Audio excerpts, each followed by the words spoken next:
Welcome to Sleepless Philosophers, where deep ideas meet restful nights. If you enjoy these journeys through philosophy, please like and subscribe and turn on notifications for daily uploads. To support the channel, consider leaving a super thanks. Any amount helps us continue creating content. You can also become a member to request video topics. We're not monetized, so your support truly makes the difference. Now let the philosophy begin. The twin paradox: why space travel keeps you young. Two twins stand together on Earth, both 20 years old, identical in age and appearance, and one twin boards a spaceship that accelerates to nearly the speed of light, travels to a distant star, turns around and returns to Earth, while the other twin stays home. And when the travelling twin steps off the spaceship, expecting to greet their sibling who is the same age, they discover something shocking. The twin who stayed on Earth has aged 40 years and is now 60 years old, while the travelling twin has aged only 10 years and is now 30. And this asymmetric aging is not science fiction, but a genuine prediction of Einstein's special relativity, confirmed by countless experiments with atomic clocks and particle accelerators. And yet it seems paradoxical, because relativity also says that motion is relative, that there is no absolute reference frame, that the travelling twin could equally well say they were at rest while Earth moved away and then returned, and by this reasoning, the earthbound twin should be younger, and so both twins should expect the other to be younger. And this contradictory expectation is the twin paradox, a puzzle that has generated confusion and debate since Einstein first proposed special relativity in 1905. Imagine watching the travelling twins' journey from Earth. You see the spaceship accelerate to 80% of light speed, and time dilation occurs. A clock on the spaceship runs slower than clocks on Earth, ticking at 60% of the normal rate. And this is not an illusion or a trick of observation, but a genuine physical effect. Time itself passes more slowly for objects in motion, and so during the 10 years of ship time that the travelling twin experiences, 16 years pass on Earth, and when the ship turns around and returns, another 16 years pass on Earth, while only another 10 years pass on the ship. And the total is 40 years on Earth and 20 years on the ship. And the asymmetry is real. The travelling twin really has aged less. Their biological processes ran slower, their heartbeats were slower, their thoughts were slower.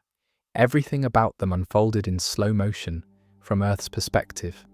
Though from their own perspective, nothing felt different. Time seemed to pass normally, but less of it passed.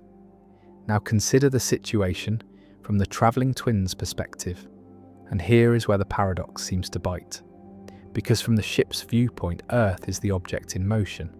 Earth accelerates away, then turns around and comes back, and by the symmetry of relativity, the travelling twin might expect Earth clocks to run slower, might expect the earthbound twin to age less, and yet the prediction is the opposite, and the resolution is that the situation is not actually symmetric.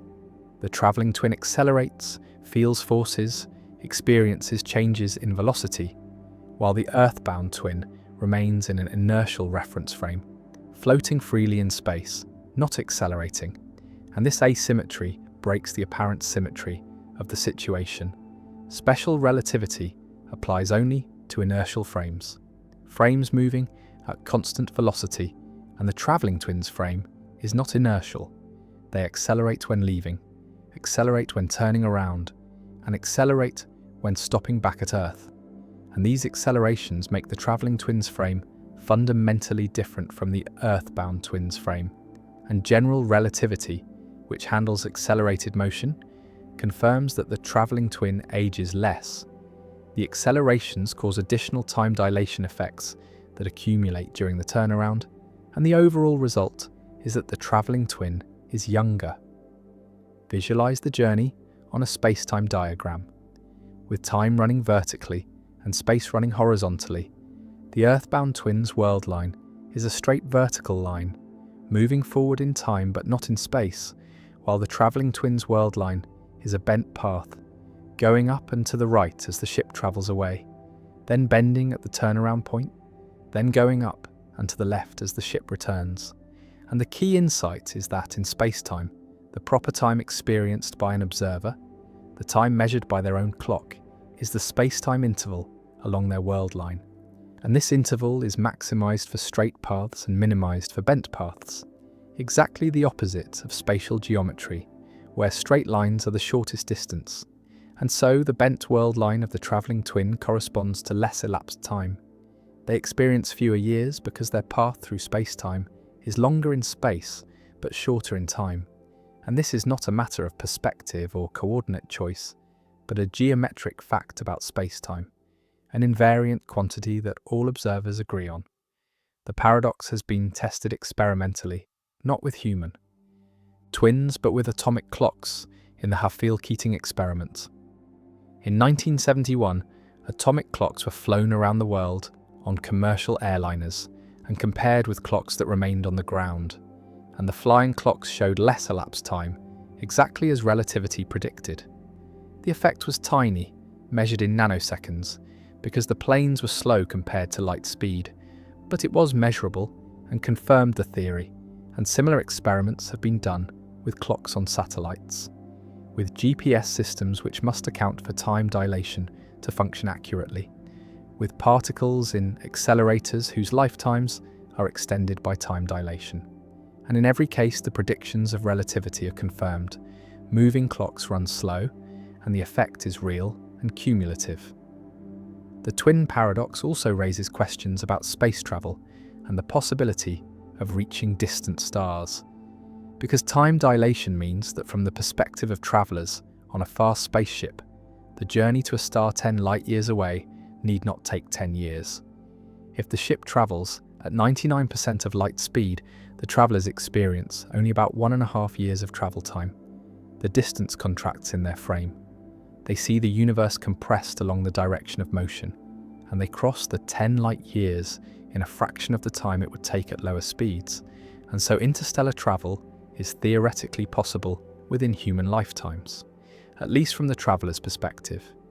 Though when they arrive home, they will find that decades or centuries have passed on Earth, their friends and family aged or dead, and this asymmetry, while not a logical contradiction, creates a deep emotional and philosophical tension. The travellers experience only a few years, but return to a world that has moved on without them. Some people respond to the twin paradox by rejecting relativity, by insisting that time is absolute, that both twins must age the same amount, that the theory must be wrong.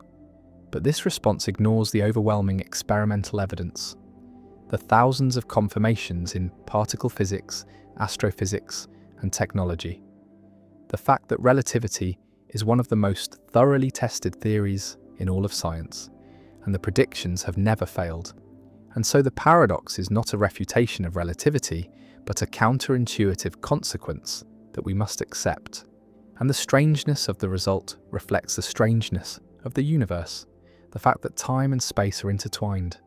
That time is not absolute but relative, that duration depends on motion, and that the universe operates according to rules that defy everyday intuition.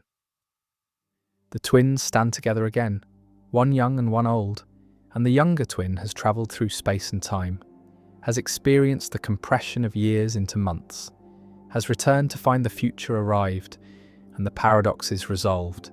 There is no contradiction, only an asymmetry.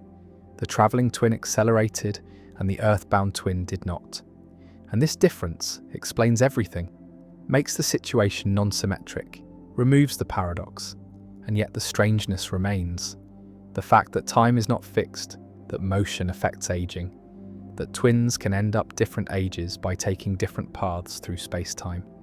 And the twin paradox endures as a teaching tool, as an illustration of relativity's most counterintuitive predictions, as a thought experiment that has become reality through atomic clocks and particle decays, and as a reminder that the universe is stranger than common sense suggests, that time is not what we thought it was, and that the path you take through space-time determines how much time you experience, how much you age, how much life you live. And the travelling twin, younger by decades, stands as proof that Einstein was right.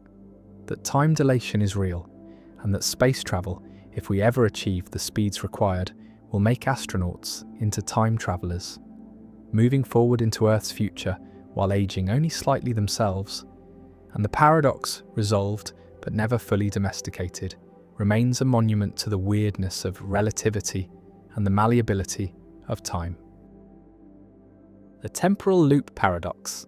Time travel narratives often stumble into a peculiar trap, one where causation forms a perfect circle with no discernible beginning, and this is the temporal loop paradox, a scenario where events cause themselves through the mechanism of time travel, creating a chain of causation that has no origin outside the loop itself.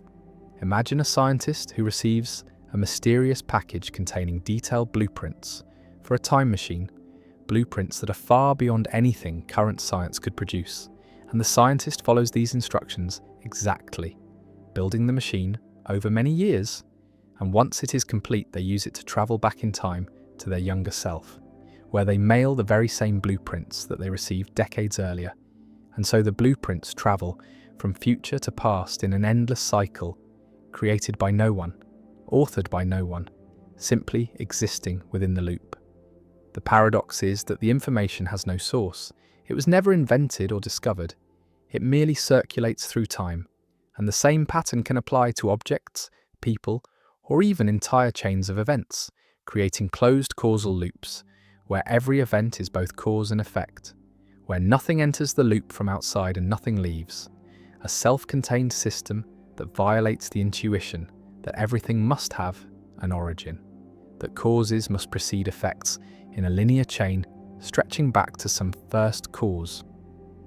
Some physicists argue that such loops are permitted by the equations of general relativity, which allow for closed time-like curves under certain exotic conditions, space-time paths that circle back on themselves so that travelling forward in time eventually brings you to your own past. And if such curves exist, then temporal loops are possible, strange but not contradictory. Others find the loops deeply troubling, a violation of the principle of sufficient reason, the idea that everything must have an explanation, that there must be a reason why the blueprints contain the information they do, but in a temporal loop, there is no reason, no explanation. The information simply is, trapped in eternal recurrence. The loop also raises questions about entropy and the second law of thermodynamics, which states that disorder always increases over time. Yet in a temporal loop, information or objects would circulate indefinitely, without decay, never accumulating errors, never losing coherence. And this seems to violate the fundamental arrow of time that thermodynamics imposes. Some theorists suggest that quantum mechanics might prevent such loops, that the probabilistic nature of quantum events would introduce small variations each time the loop repeats, causing the information to degrade over successive iterations until the loop breaks down, while others propose that consistency conditions might force the loop to be stable, that only perfectly self-consistent loops can exist, and any deviation would create contradictions that the universe does not permit.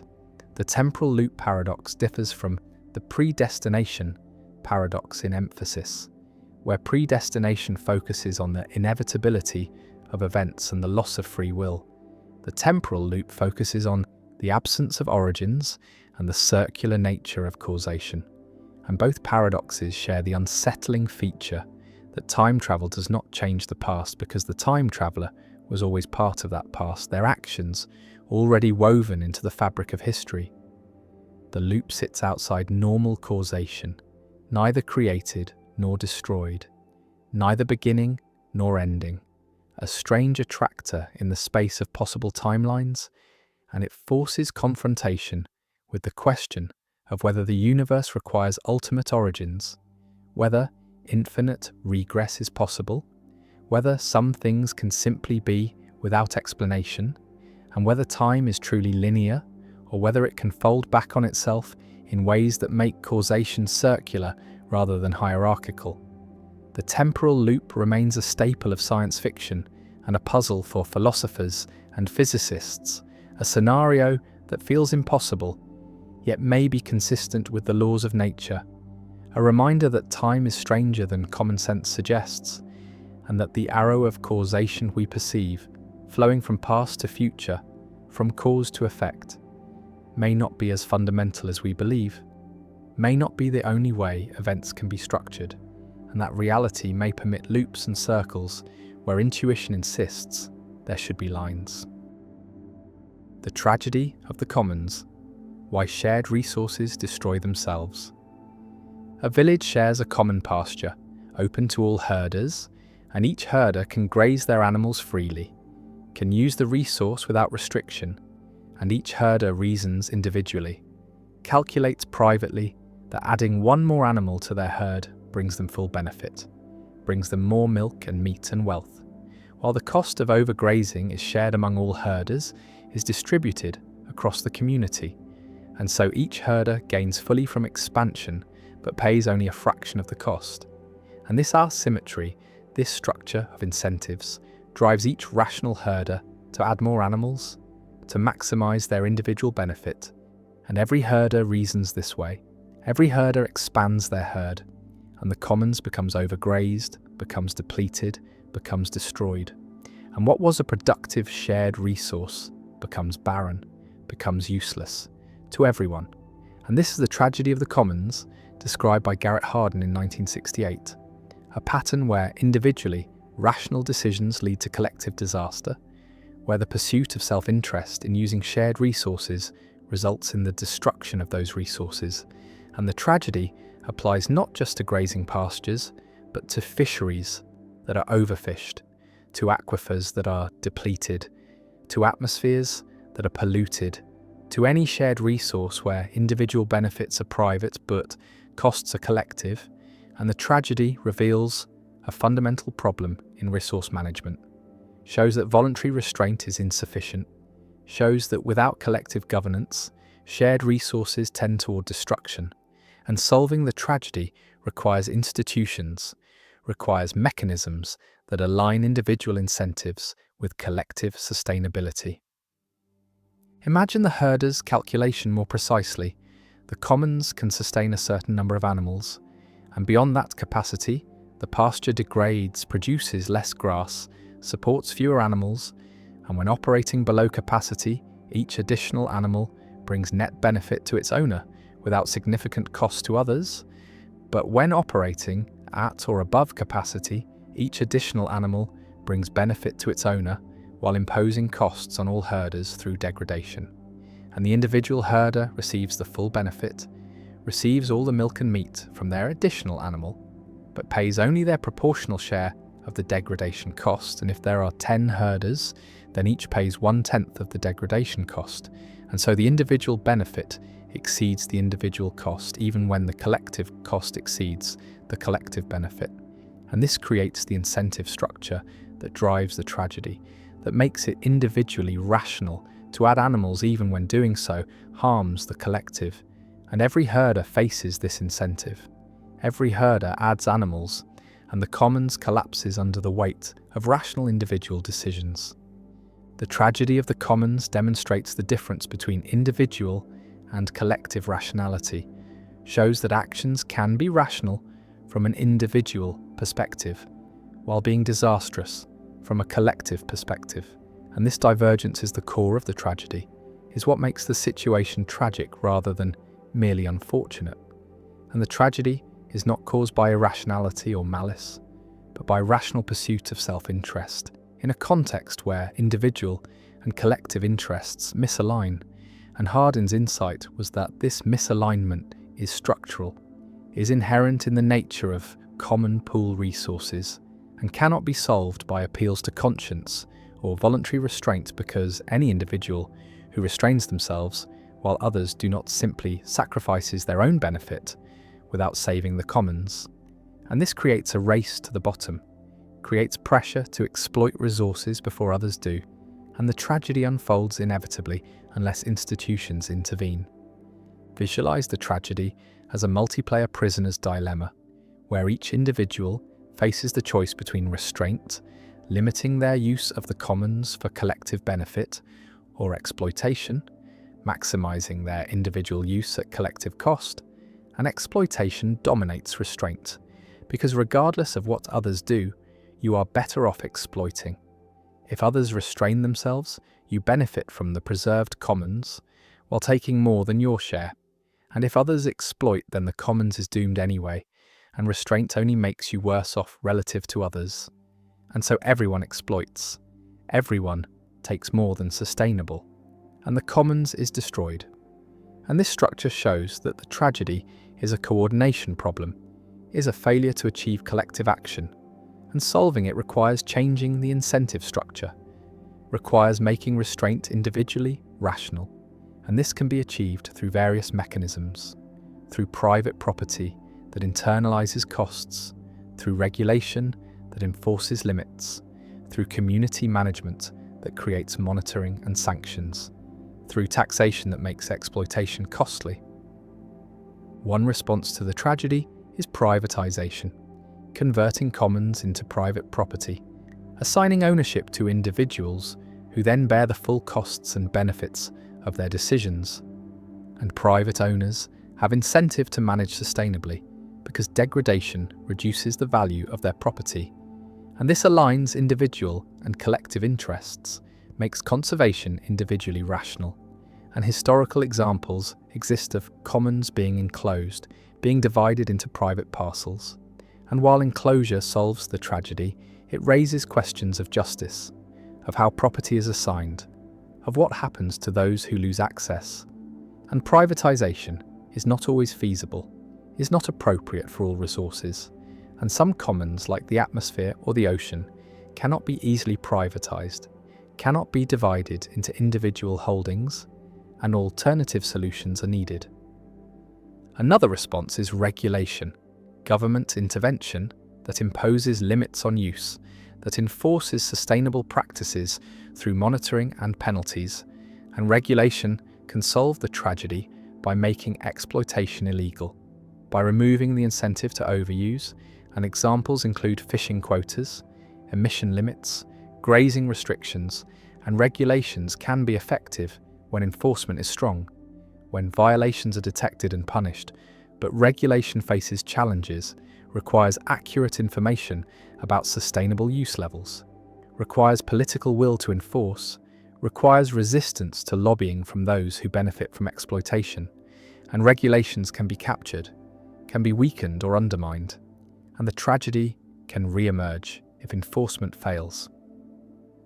A third response, emphasized by Elinor Ostrom, who won the Nobel Prize for this work, is community management, where local communities develop institutions to govern commons, create rules for use, establish monitoring systems, sanction violators, and these community-managed commons can be sustainable for long periods, can avoid tragedy through social norms, through reputation mechanisms, through collective decision-making, and Ostrom documented many examples worldwide of successful commons management, showed that neither privatization nor government regulation is necessary, that communities can self-organize to solve tragedies, and her work challenged Hardin's pessimism, showed that tragedy is not inevitable, that the commons can be governed sustainably when appropriate institutions exist, and the key factors include clear boundaries defining who can use the resource, rules matched to local conditions, participation in rule-making by those affected, monitoring by accountable monitors, graduated sanctions for violations, conflict resolution mechanisms, and recognition of rights to organize by external authorities. The tragedy also applies to global commons, to resources that transcend local or national boundaries. And climate change is the paradigmatic example. The atmosphere is a global commons, and each nation benefits from emitting greenhouse gases, benefits from economic activity that produces emissions, while the costs of climate change are distributed globally, are borne by all nations. And this creates the tragedy structure, makes it individually rational for each nation to emit even when collective emissions drive catastrophic change. And solving this global tragedy requires international cooperation, requires agreements that bind nations to reduce emissions, requires mechanisms for enforcement and monitoring, and achieving such cooperation is extraordinarily difficult, requires overcoming free rider problems, requires building trust among nations with divergent interests, and the failure to adequately address climate change demonstrates the difficulty of solving tragedies at global scale, shows that the larger the commons and the more diverse the users, the harder it is to achieve collective governance. The tragedy also has temporal dimensions, affects intergenerational equity, because current overuse depletes resources for future generations, and future people cannot participate in current decisions, cannot bargain or negotiate, cannot protect their interests, and this creates an asymmetry where present benefits come at future costs, and market mechanisms and democratic processes are biased toward the present, give insufficient weight to future generations. And avoiding intergenerational tragedy requires institutional commitment to sustainability, requires valuing future welfare, requires resisting the temptation to consume resources now at the expense of those not yet born, and this is perhaps the deepest tragedy, that future people cannot defend themselves against present exploitation. The commons continues to degrade, the herders continue to add animals, the pasture becomes barren, and the tragedy unfolds, driven by rational individual decisions, driven by the misalignment of individual and collective interests, and every herder suffers, loses their livelihood, destroys what sustained them, and the tragedy remains one of the most important concepts in environmental and resource economics, remains a framework for understanding why shared resources are vulnerable, why voluntary restraint is insufficient, why institutions matter, and the tragedy applies to fisheries emptied, to aquifers drained, to forests cleared, to atmospheres polluted, and avoiding tragedy requires collective action, requires governance that aligns incentives, requires institutions that make sustainability individually rational. And without such institutions, the commons tends toward destruction, and the tragedy of the commons endures as a permanent warning about the limits of individual rationality, about the need for collective governance, and about the structural challenges in managing shared resources. The transfer principle. Paradox when powerlessness spreads like a virus. A philosopher constructs a principle about power and control, about what things are and are not within our ability to affect. And the principle seems obviously true, seems like basic logic about how powerlessness transfers. And the principle says that if you have no power over one fact and that fact entails another fact and you have no power over the entailment itself, then you have no power over the second fact either. Powerlessness transfers across entailment, spreads from premises to conclusions, and this transfer principle is the backbone of the consequence argument for incompatibilism, is what allows the argument to move from our powerlessness over the past and laws to our powerlessness over the present. And yet, compatibilists deny this principle, argue that it is false, that powerlessness does not always transfer, that you can have power over a fact even when that fact is entailed by facts you have no power over. And this creates a paradox, because the transfer principle seems undeniable, seems like it must be true, and yet if it is true, then compatibilism is false. And if it is false, then the consequence argument fails, and both options are difficult. Both require accepting something counterintuitive, and this is the transfer principle paradox. The puzzle about whether powerlessness transfers, whether the principle is a logical truth or contains hidden errors, and the paradox sits at the heart of the free will debate, determines whether incompatibilism or compatibilism wins. And no consensus has emerged, philosophers remain divided, and the transfer principle stands as one of the most contested principles in metaphysics. A principle that seems obvious but whose truth determines fundamental questions about freedom and determinism. Imagine the transfer principle applied to a simple case.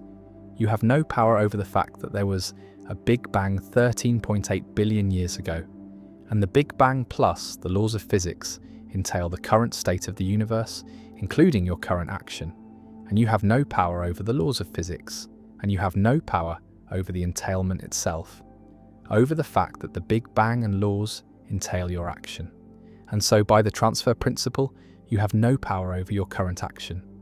Your action is not up to you, is not within your control, and if you have no power over your action, then you are not free with respect to that action. And this reasoning seems airtight, seems like it must be correct, and yet compatibilists deny the conclusion, deny that determinism eliminates power, and so they must deny the transfer principle, must argue that power does not transfer in the way the principle claims. The transfer principle can be stated formally using symbols.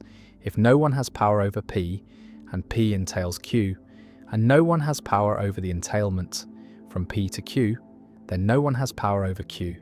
And this seems like a valid rule of inference about power, seems like it should be uncontroversial, and yet compatibilists argue it contains a subtle error, a conflation of different senses of power, or an invalid inference structure, or an equivocation on what it means to have power over something. And these objections attempt to show that the transfer principle, despite its intuitive appeal, is actually false, and powerlessness does not always transfer. Visualize powerlessness as a property that might or might not spread from one fact to another, like a contagion that sometimes transmits and sometimes does not. And the transfer principle says the contagion always spreads across entailment, always passes from premises to conclusions. But compatibilists say transmission is blocked under certain conditions, say that the link between premises and conclusions does not preserve powerlessness in the way incompatibilists claim. And this disagreement is fundamental, shapes the entire free will debate, determines which arguments succeed and which fail. One compatibilist response to the transfer principle distinguishes between two kinds of power: the power to make something the case and the power to have made something the case, and argues that the transfer principle conflates these, that while you lack the power to have made the past different, you do have the power to make the present what it is, and the presence being entailed by the past does not eliminate your power over the present, does not make your action not up to you, and the transfer principle fails because it moves illegitimately from past-directed power to present-directed power, treats them as the same when they are different, and once the distinction is recognized, the principle's apparent validity disappears. Another compatibilist response argues that the transfer principle uses the wrong notion of power, defines power in terms of ability to falsify facts, ability to make false things that are true, and this notion of power is inappropriate, is not what matters for freedom, and the right notion of power is counterfactual power. Power such that, if you had chosen differently, then different things would have happened.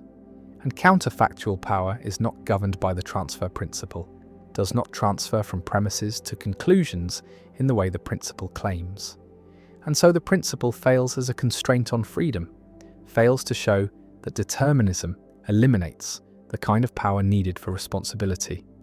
A third compatibilist response accepts the transfer principle for some inferences but denies it for others, argues that the principle is valid in some contexts but invalid in others, and the contexts where it fails are precisely the contexts involving agency and choice, contexts where the agent is part of the causal chain between past and present, and in these contexts the agent's involvement blocks transfer, prevents powerlessness from spreading from past to present. And the transfer principle is not a universal logical truth, but a context-sensitive inference rule that admits exceptions. Incompatibilists defend the transfer principle, argue that compatibilist objections are sophistical, involve verbal tricks and redefinitions that obscure the real issue, and the transfer principle is valid, is a genuine constraint on power. And if you have no power over the past and laws, then you have no power over anything entailed by them. And this includes your present actions. And so determinism eliminates power, eliminates control, and compatibilism is false, and the transfer principle stands as a cornerstone of incompatibilist arguments, a principle that compatibilists cannot successfully reject without abandoning common sense about how powerlessness works. The debate over the transfer principle has generated enormous technical literature, philosophers constructing formal versions of the principle in modal logic, testing it against various cases, proposing refinements and modifications, and no consensus has emerged, and the debate reveals deep disagreements about the nature of power, about what it means to have something be up to you, about whether power is a metaphysical notion or an epistemic notion. And these disagreements shape views about free will, about whether compatibilism or incompatibilism is correct. The transfer principle also connects to debates about counterfactuals, about what would have happened if things had been different, because compatibilists often appeal to counterfactuals to explain power, say that you have power over your action because if you'd chosen differently, you would have acted differently.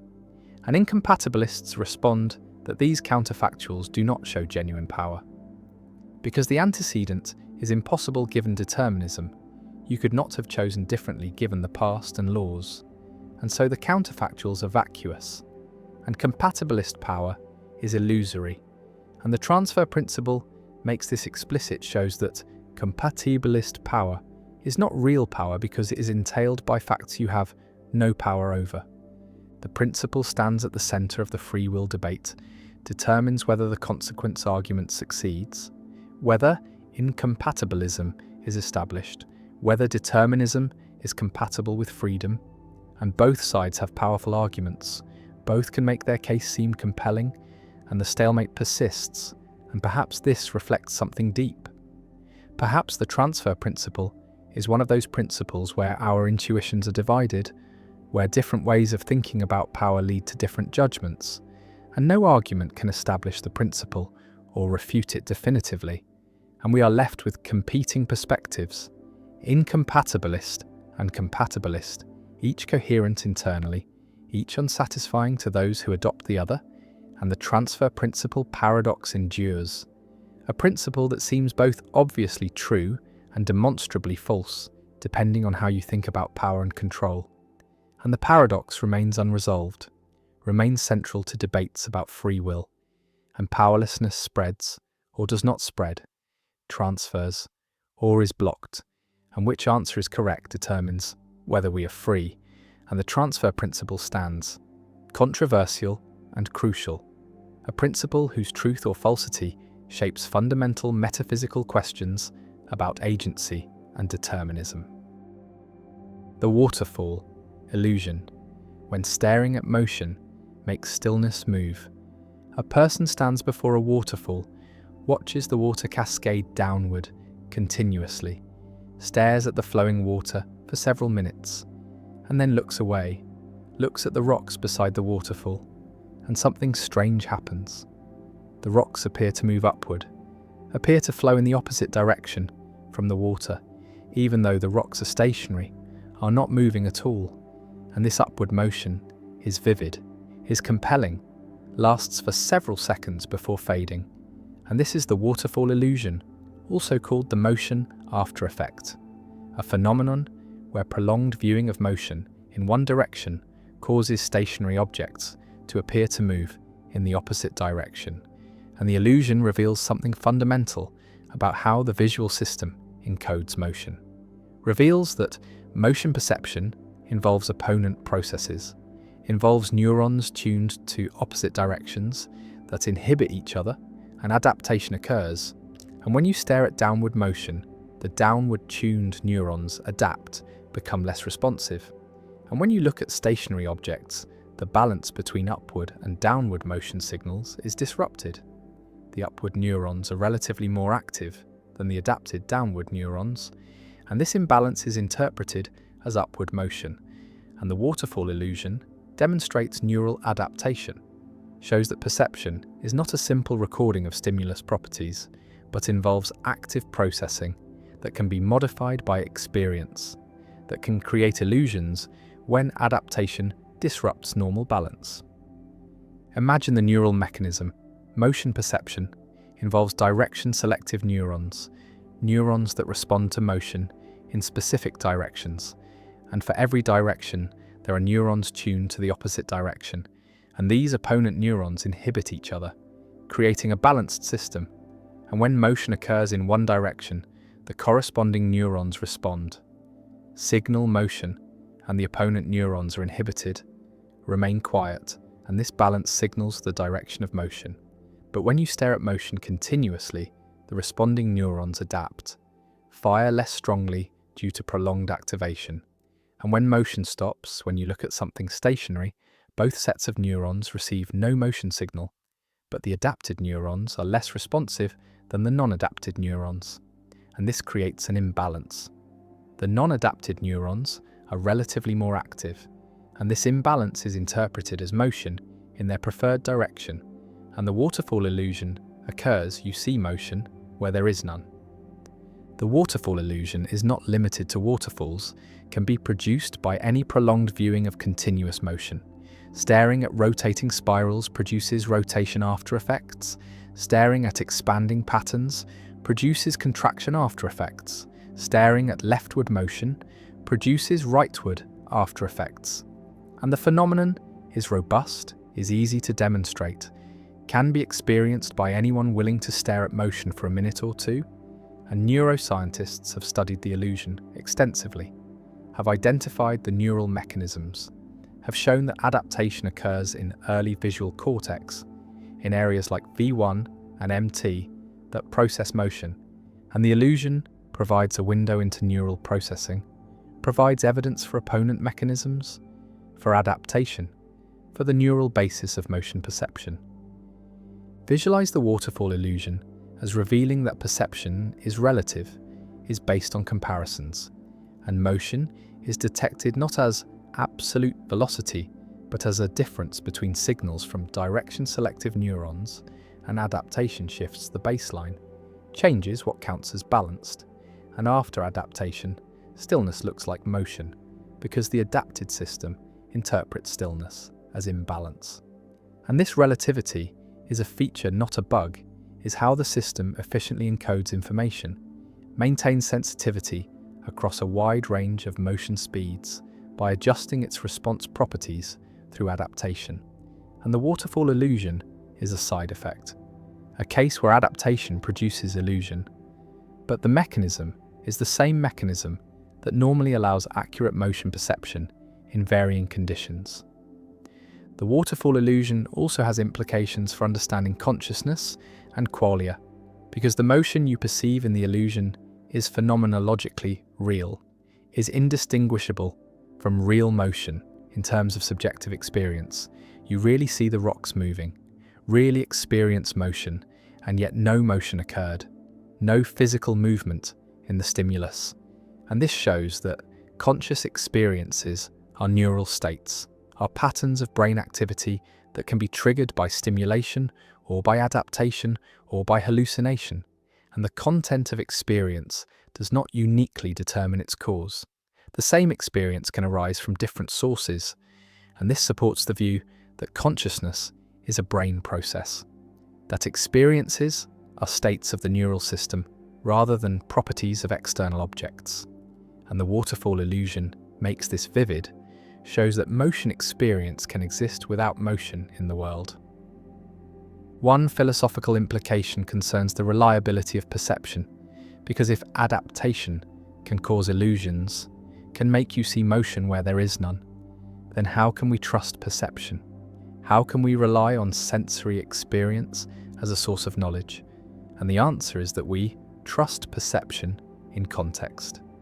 We recognize that under normal conditions, perception is reliable, and unusual conditions like prolonged staring at motion are unusual, create temporary disruptions, and we can identify these conditions, can recognize when perception is likely to be distorted, and the waterfall illusion is understood, is explained, is known to be illusory, and this knowledge itself comes from perception, from observing that rocks do not actually move, from comparing experience to reality, and perception self-corrects, is reliable overall, even when occasionally producing illusions. The waterfall illusion also connects to theories of neural coding, to understanding how the brain represents information, and the opponent process mechanism revealed by the illusion is found throughout sensory systems. In color vision, where opponent red, green, and blue-yellow mechanisms exist. In vestibular systems that signal head rotation through opponent mechanisms. And opponent coding is an efficient way to represent bipolar dimensions. Dimensions that vary between opposite extremes, and motion direction is such a dimension. Varies from leftward to rightward, or upward to downward. And using opponent neurons allows the system to signal direction efficiently. An adaptation is a natural consequence of this coding scheme, is how the system maintains sensitivity and adjusts to prevailing conditions. Another implication concerns the time course of perception, because the waterfall illusion has a specific temporal profile, lasts for several seconds after adaptation, and then fades, and this fading reflects recovery from adaptation, reflects the adapted neurons returning to their baseline responsiveness. And the time course reveals the dynamics of neural adaptation, reveals how quickly neurons adapt and how quickly they recover. And studying the waterfall illusion has provided quantitative data on adaptation rates, on recovery times, on the relationship between adaptation duration and after-effect strength. And this data constrains models of visual processing, provides benchmarks that models must match. The person stands beside the waterfall, looks away at the cliff face, and the rocks rise, flow upward in apparent motion. And nothing moves, but the person's perception moves. Reflects the adapted state of motion detectors, reflects the neural imbalance created by prolonged viewing of downward flow. And the illusion fades, and the rocks become still, and adaptation recovers, and balance is restored. And the waterfall illusion remains one of the most famous demonstrations in perceptual psychology, a phenomenon that reveals neural mechanisms, that shows adaptation, that illustrates opponent processes, that demonstrates the constructed nature of motion perception. And the illusion endures, simple to produce, robust in effect, profound in implication, showing that perception is not passive reception, but is active processing, is a system that adapts, that responds to its history, that can be fooled, but that normally works accurately. And the waterfall flows, and the rocks appear to rise, and the brain reveals its mechanisms through this beautiful, compelling illusion. The surprise examination paradox. A teacher announces to a class on Friday afternoon that there will be a surprise examination sometime during the following week, and the examination will be a surprise in the sense that the students will not know on which day it will occur until the morning of the examination itself. And this announcement seems straightforward, even cruel perhaps, but harmless from a logical standpoint. Yet one clever student raises a hand and argues that the surprise examination is impossible, that it cannot occur, and the reasoning goes as follows. The examination cannot be on Friday, because if it has not occurred by the end of Thursday, then the students will know it must be on Friday, and therefore it will not be a surprise, and if Friday is ruled out, then the examination cannot be on Thursday either, because if it has not occurred by the end of Wednesday, then the students will know it must be on Thursday, since Friday has been eliminated, and therefore it will not be a surprise. And this reasoning continues backward through the week, eliminating Wednesday, Tuesday, and Monday in turn, until the student concludes that the surprise examination cannot occur on any day of the week, that the teacher's announcement is self-contradictory, that a surprise examination is logically impossible. The class relaxes, confident in this reasoning, and then on Wednesday morning the teacher administers the examination, and the students are indeed surprised, and this outcome seems to vindicate the teacher and refute the student's argument. Yet the student's reasoning appeared sound. Each step seemed to follow logically from the previous one, and so a paradox emerges. The surprise examination both is and is not possible. The student's proof that it cannot occur is seemingly valid, yet the examination does occur and is genuinely surprising, and philosophers and logicians have puzzled over this paradox for decades, proposing various resolutions but reaching no consensus. One approach is to question what surprise means, to argue that the student's reasoning equivocates between different senses of surprise or knowledge, that ruling out Friday does not give the students the kind of knowledge that would make Thursday non-surprising, because the teacher could change plans, could decide not to give an examination at all, could be mistaken about the week, and so even if the students can deduce that the examination must be on Thursday if it occurs that week, they do not know with certainty that it will occur, and this residual uncertainty preserves the possibility of surprise.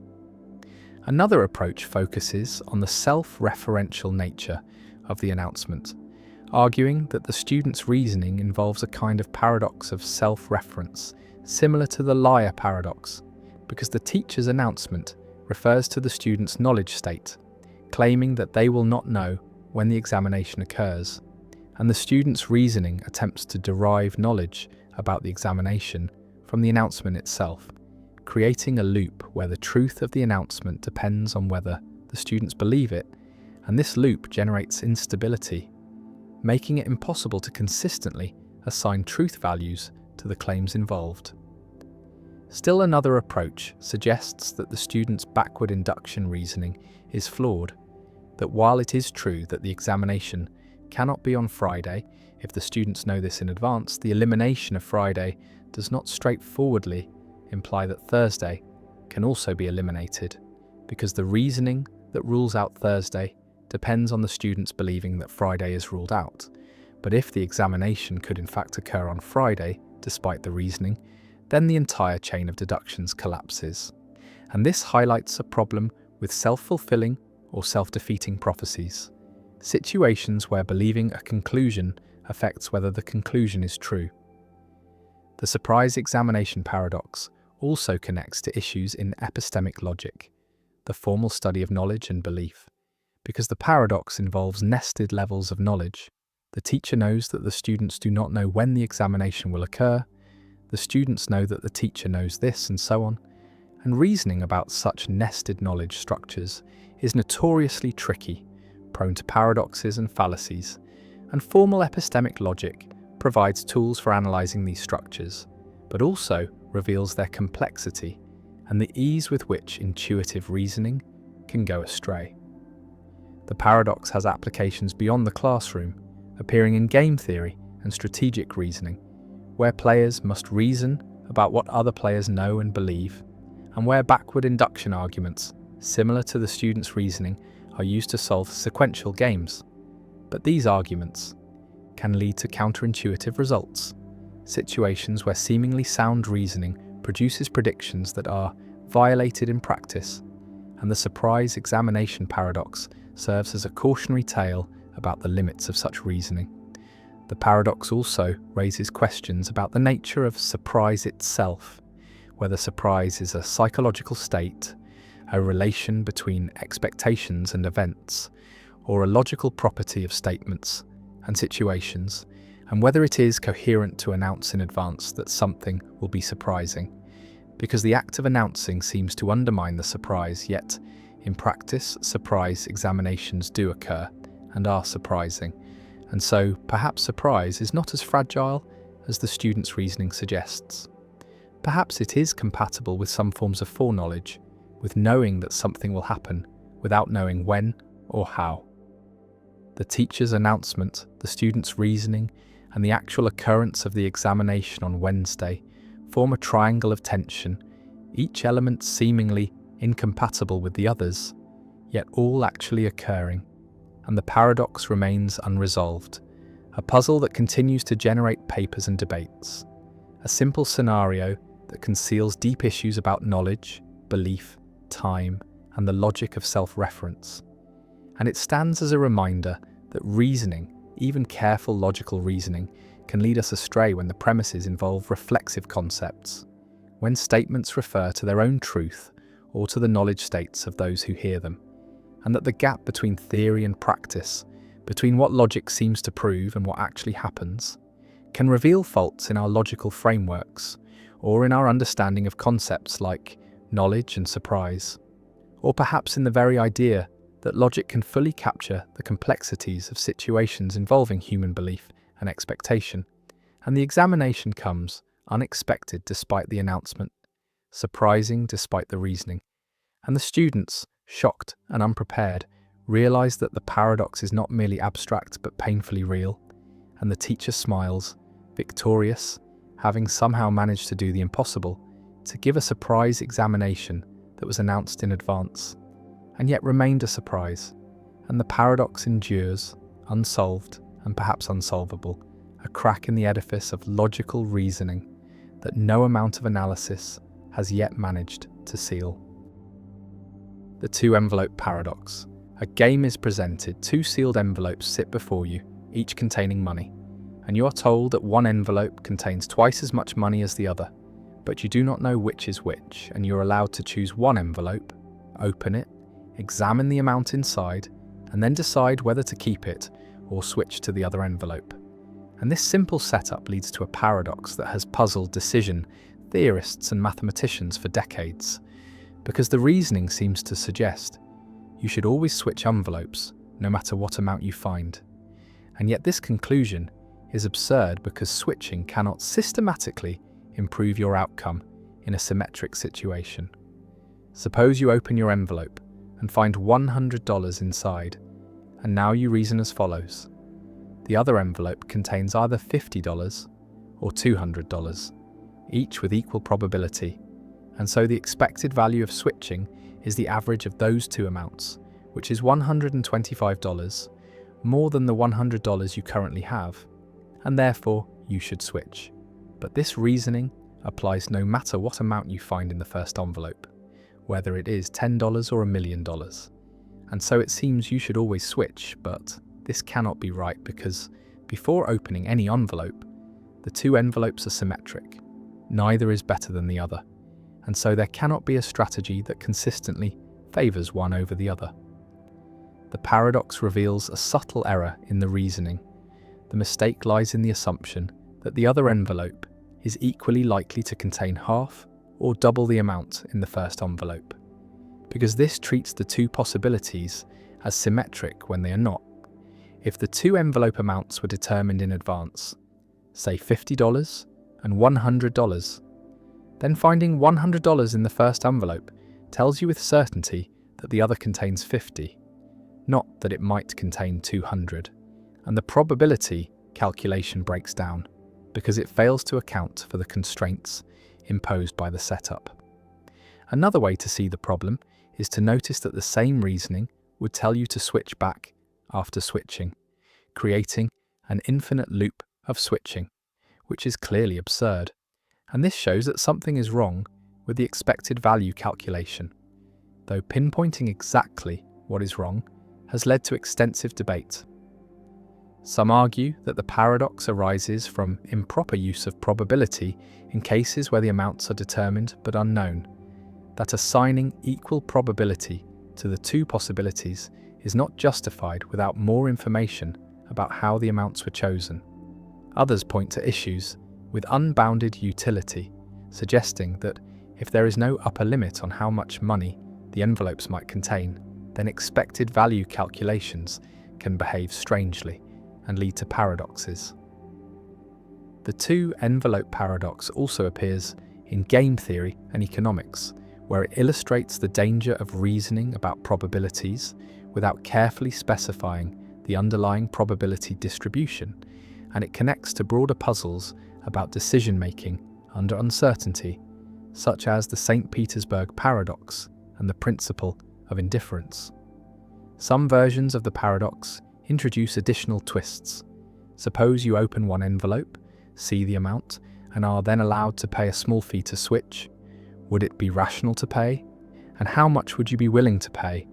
And these variations expose tensions between different decision theories, between evidential and causal reasoning, between maximizing expected value and following dominance principles. The paradox remains a teaching tool in probability and decision theory, a cautionary tale about the risks of applying mathematical reasoning mechanically without understanding the full structure of the problem, and it reminds us that even simple games with clear rules can generate confusion when probabilities and expectations are involved. That intuition is an unreliable guide in matters of chance, and that the formalism of mathematics, while powerful, must be applied with care to avoid generating conclusions that seem compelling but are ultimately incoherent. And the two envelopes sit there, sealed and symmetrical, each containing money, and the temptation to switch, to reason that the other must be better, to calculate expected values and probabilities, leads into a trap from which logic alone struggles to escape. The symbol grounding problem. Why computers never know what words really mean. A computer system is given a dictionary, a complete dictionary that defines every word in terms of other words, and the system can look up any word, follow the chains of definitions, process the relationships between symbols, and the system appears to understand language, can answer questions by manipulating symbols according to rules, can translate between languages by mapping symbols to symbols, can even generate coherent text by following patterns learned from training data. And yet philosopher Stephen Harnad asks a crucial question. Does the system understand what any symbol means? Does it know what the words refer to?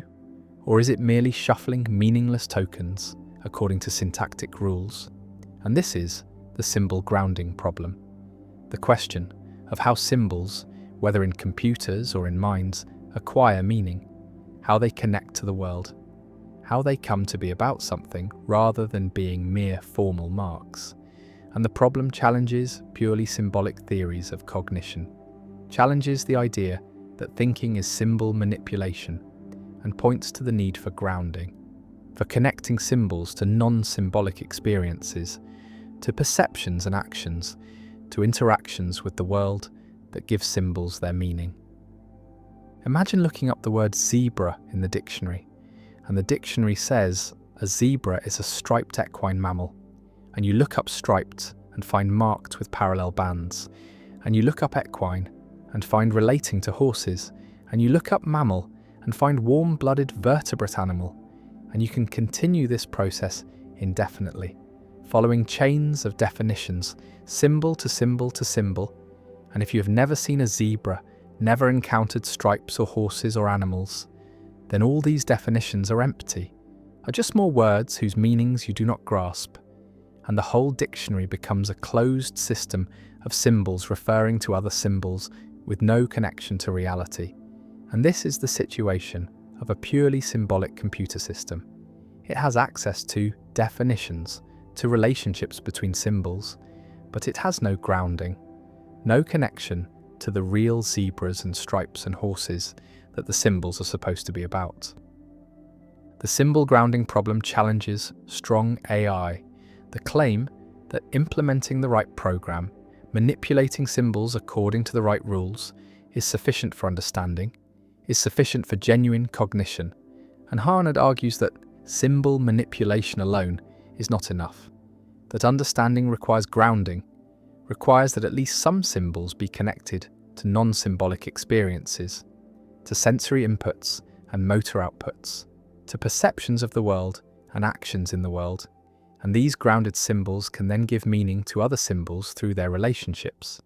And a hybrid system, with both grounded and symbolic components, can achieve genuine understanding, but a purely symbolic system cannot. Remains forever trapped in a web of meaningless symbols, playing symbol games without comprehension. Visualize two systems. One is a person who has seen zebras, has perceived their stripes, has distinguished them from horses, and when this person uses the word zebra, it is grounded in these experiences, refers to real animals encountered in the world. And the other system is a computer that has only manipulated symbols, has processed text containing the word zebra, has learned statistical patterns, but has never perceived a zebra, never interacted with one. And when this system uses zebra, it is ungrounded, refers to nothing beyond other symbols. And Harnad's claim is that these two uses are fundamentally different, that the person understands what zebra means, and the computer does not. And the difference is grounding, is connection to non-symbolic reality. The symbol grounding problem connects to arguments in philosophy of mind like Searle's Chinese room, which argues that syntax is not sufficient for semantics, that manipulating symbols, according to rules, does not produce understanding, and both arguments challenge computational theories of mind, challenge the idea that cognition is just symbol manipulation, and both point to the need for something more, something beyond symbols. Though they disagree about what that something is, Searle appeals to intrinsic intentionality and consciousness, while Harnad appeals to sensoromotor grounding and interaction with the world. One response to the symbol grounding problem accepts it and argues that AI systems need embodiment, need sensors and actuators, need to interact with the physical world, and recent developments in robotics and embodied AI pursue this approach, creating systems that learn through perception and action, that ground their symbols in sensory experience. And these systems can associate words with visual features, can learn that zebra refers to things with certain visible properties, and this grounding, even if limited compared to human grounding, provides a foundation for meaning that purely symbolic systems lack. Another response challenges the problem, argues that grounding is not necessary for meaning, that symbol systems can have meaningful representations through their functional roles, through how symbols are used in inference and reasoning, and meaning is holistic, depends on the entire network of symbols and their relationships. And a sufficiently complex symbolic system can have meaningful representations even without grounding in perception and action. And this response defends computationalism, defends the idea that cognition is symbol manipulation, and denies that something extra, something beyond symbols, is needed for genuine understanding. A third response distinguishes between different kinds of meaning, between dictionary meaning, which can be captured symbolically, and grounded meaning, which requires connection to experience, and argues that both kinds exist. Both are legitimate and purely symbolic systems, can have dictionary meaning even if they lack grounded meaning, and for many purposes dictionary meaning is sufficient, is all that is needed for tasks like translation or information retrieval, and so the symbol grounding problem, while real, is less threatening than it appears, shows limits on what purely symbolic systems can do, but does not show that such systems are meaningless or useless. The symbol grounding problem also has implications for language learning, for understanding how children acquire meaning, because children do not learn language from dictionaries, do not master symbols by relating them to other symbols, but learn by associating words with experiences, by hearing zebra while seeing zebras, by using words in context, by grounding language in perception and action. And this grounding happens early, provides a foundation of basic concepts, and more abstract concepts are built on this foundation through symbol-symbol relationships. And so human language combines grounding and symbolic structure, uses both perceptual and abstract meaning, and neither alone is sufficient. The computer processes text, generates responses, manipulates symbols with impressive fluency, and yet the question remains whether it understands anything, whether its symbols mean anything beyond their formal relationships, and Harnad's symbol grounding problem suggests not, suggests that without grounding in non-symbolic experience, the symbols are empty, are syntactic objects without semantic content. And the problem persists as a challenge to AI, as a question about what would be needed for machines to genuinely understand, whether symbol manipulation supplemented with machine learning is enough, or whether something else, something like embodied interaction with the world, is necessary. And the problem remains unresolved, remains debated, remains a permanent feature of discussions about AI and cognition, about meaning and understanding, about the relationship between symbols and what they represent. And the symbol grounding problem endures as a reminder that meaning is not just a matter of relationships between symbols, but requires connection to a non-symbolic ground, requires that symbols hook onto the world, requires that language touch reality, and whether computers can achieve this grounding, whether they can move beyond symbol manipulation to genuine understanding, remains one of the central questions in artificial intelligence and philosophy of mind. The swampman paradox. Lightning strikes a swamp, and in that instant a man walking through the marsh is vaporized, his body reduced to scattered atoms. And by an extraordinary coincidence, the same lightning strike rearranges nearby organic matter into an exact duplicate of the man, molecule for molecule, synapse for synapse, every memory and personality trait perfectly replicated by chance. And this duplicate, called Swampman by philosopher Donald Davidson, who devised the thought experiment, opens his eyes and continues walking, unaware that anything has happened, believing himself to be the man who entered the swamp moments before. The question that follows is unsettling. Is Swampman the same person as the man who was destroyed? And if not, then what is he? Does he have thoughts, beliefs, desires? Or are his internal states merely physical patterns that resemble mental states without actually being mental states? And this paradox strikes at theories of meaning, content, and personal identity, revealing tensions between physical and historical criteria for mental properties. Davidson argued that Swampman does not have thoughts or beliefs, at least not initially, because the content of mental states depends on causal history, on how those states were formed through interaction with the environment and the linguistic community, and Swampman has no history, no past interactions, no causal connections to the world. His brain states are physically identical to the original man's, but they lack the historical grounding that gives those states their meaning. And so when Swampman seems to think about his wife, he is not actually thinking about anyone, because his internal states have no reference, no connection to the people and things they superficially resemble. This position reflects a broader externalist view in philosophy of mind, the idea that mental content is not determined solely by what is inside the head, but also by external relations, by the history of how beliefs and concepts were acquired, by the environment in which the organism evolved and learned, and so two physically identical beings could have different mental contents, or one could have mental contents while the other has none, depending on their causal histories. Others find this conclusion absurd, arguing that if Swampman is physically identical to the original man, then he must have the same mental states, that consciousness and thought supervene on physical structure, that duplicating the brain duplicates the mind, and that causal history, while perhaps relevant to the origin of mental content, is not necessary for its presence at a given moment. And so Swampman thinks and believes and desires just as the original man did, and any theory that denies this is privileging abstract historical facts over concrete present reality. The Swampman paradox also raises questions about personal identity. If Swampman is not the original man, then he is a distinct person who happens to have identical memories and personality, but those memories are false. They are not his memories because he did not live through the events they seem to record.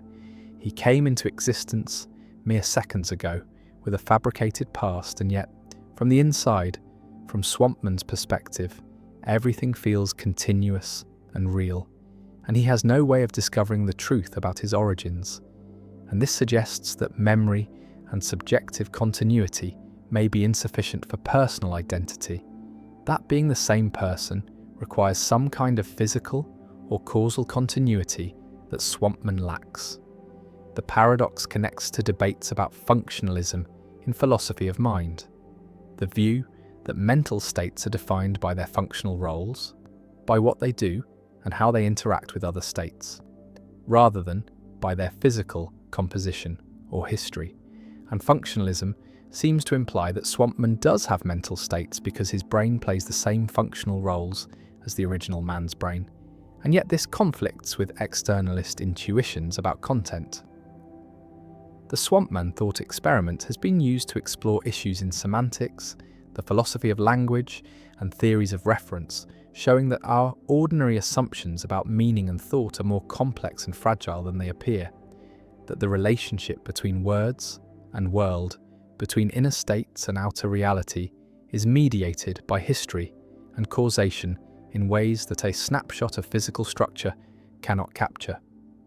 Swampman walks through the swamp, indistinguishable from the man who died, living a life that feels real, engaging in actions that seem meaningful, and yet, according to some theories, he is hollow, a zombie of sorts, a being without genuine content, without real thoughts, a perfect imitation of a person who is not quite a person, and the paradox lingers as a question about what makes mental states meaningful, what grounds reference and belief, and whether the inside of the mind is sufficient to constitute a mind, or whether minds require roots in history, connections to the world, threads of causation that link present thoughts to past experiences in ways that brute physical similarity cannot replace. The trolley problem: would you kill one person to save five?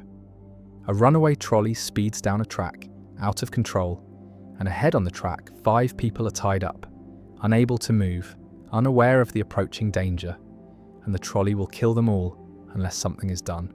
And you stand next to a lever that controls a switch, and if you pull the lever, the trolley will be diverted onto a side track, and on that side track, 1 person is tied up. And pulling the lever will save the 5 people, but will kill the 1 person, and you have seconds to decide. And the question is asked: should you pull the lever?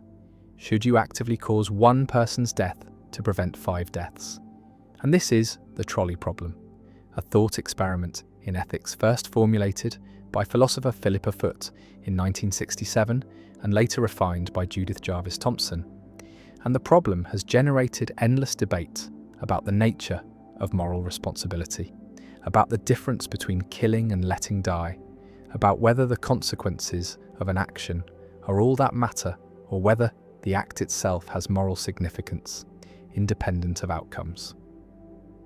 Visualize the scenario: the track stretches ahead, the 5 people bound and helpless, the trolley barreling toward them, unstoppable, and you at the switch, hand on the lever, and time slows as you deliberate. If you do nothing, 5 people die. If you pull the lever, 1 person dies, and the arithmetic seems simple. 5 is greater than 1. Saving 5 lives at the cost of 1 is a net gain. And by this consequentialist reasoning, you should pull the lever. You should minimize harm, maximize lives saved. And many people, when presented with this scenario, say they would pull the lever, would divert the trolley, would accept responsibility for causing 1 death to prevent 5. But now consider a variation, the Fat Man variant, also called the footbridge scenario, where you stand on a bridge above the tracks, and the trolley is approaching below, heading toward the 5 people, and next to you on the bridge stands a very large person, large enough that if pushed off the bridge, they would fall onto the tracks, and their body would stop the trolley, saving the 5 people, but killing the large person. And you could push this person, could use their body as an obstruction, and the outcome is the same as before. 5 people saved, 1 person killed, and yet when presented with this scenario, most people say they would not push, would not use the large person as a means to stop the trolley, even though the consequences are identical to the lever case. 5 saved, 1 killed, and this asymmetry, this difference in moral intuition between the 2 cases despite the same outcome, is what makes the trolley problem so philosophically interesting. It reveals that our moral judgments are not based purely on consequences, not purely on maximizing lives saved, but also on how those lives are saved, on whether the harm is direct or indirect, on whether someone is used as a means or merely affected as a side effect.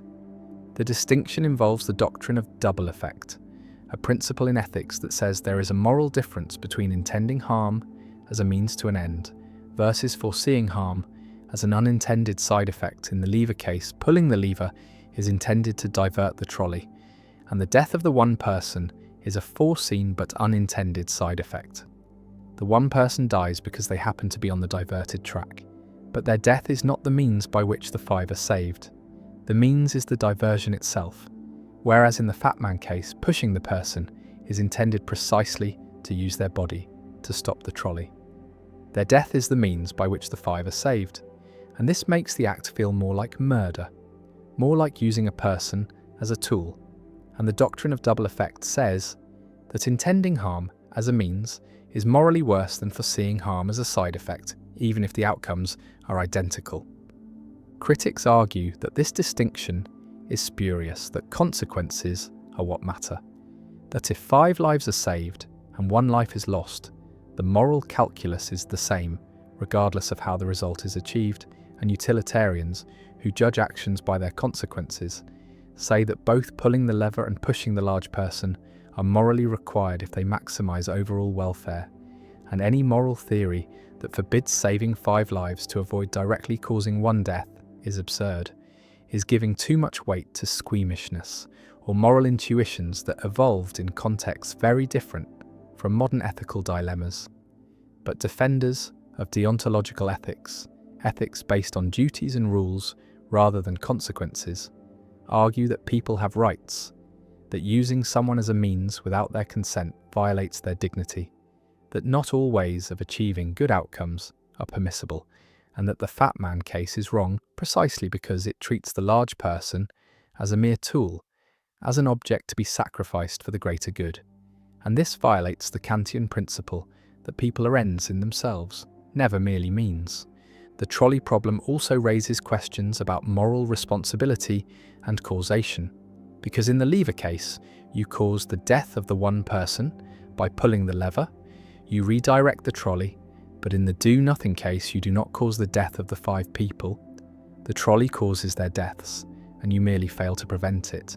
And some moral theories distinguish between killing and letting die, between acts and omissions, and say that killing is worse than letting die, that actively causing harm carries more moral weight than passively allowing harm.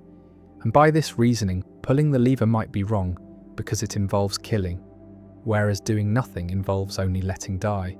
But this asymmetry is controversial. Many philosophers argue that there is no deep moral difference between killing and letting die, that if you can prevent 5 deaths at the cost of 1 death, you should do so, regardless of whether the mechanism involves action or inaction. Visualize standing at the lever, frozen by indecision, the trolley approaching, the seconds ticking away, and your mind races through arguments, through principles, through gut reactions, and different moral frameworks give different answers. Consequentialism says pull, deontology says maybe not. Virtue ethics asks what a virtuous person would do, and the answer is not obvious, depends on which virtues are relevant: courage, compassion, respect for autonomy, and the problem reveals that our moral intuitions are not consistent, not unified by a single principle, but are a patchwork of different considerations, different values that sometimes conflict. And in hard cases like the trolley problem, these conflicts become explicit, become impossible to ignore, and we must choose which principle to prioritize, which value to uphold. And there is no algorithm, no formula that tells us the right answer, only judgment, only the difficult work of weighing competing considerations and making a choice we can live with.